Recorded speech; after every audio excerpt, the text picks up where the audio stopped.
The word jihad is mentioned in the Quran about 41 times. The words mercy, peace, and compassion are mentioned about 355 times. Yes, come in. Come on in, Riaz. Sit down, please. Contrary to popular belief in most Western cultures, Islam is a religion that preaches peace and tolerance. Yes, Patricia.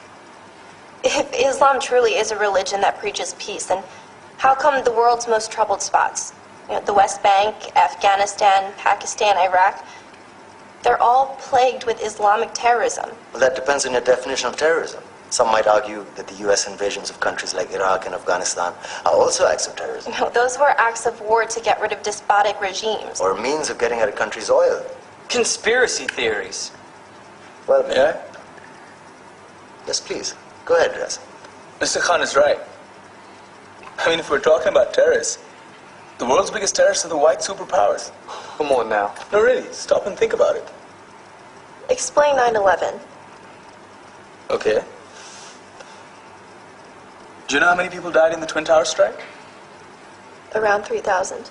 And do you have any idea how many people died in the bombing of Afghanistan? Take a wild guess. More than 15,000 people died. And that's just conservative figures. About 50,000 tons of explosives were dropped on innocent civilians. Men, women, children. Yeah, but that was because of the Taliban. Now that you brought it up, did you know that the Taliban was a creation of the CIA to fight the Russians? Whatever. They were still harboring terrorists. Yeah, right. Terrorists that were never found. Just like the weapons of mass destruction that were never found in Iraq. Do you want to get into the death toll in Iraq? 500,000 civilians and counting. And what do Britain and America say when they don't find these weapons? It's simple. They just say sorry.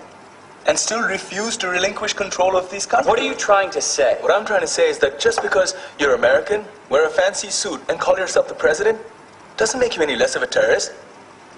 I'm saying that if you don't stop meddling in other people's countries, you will face a backlash. If Muslims like you feel that way, then why don't you get out of our country? We will. As soon as you promise to leave ours.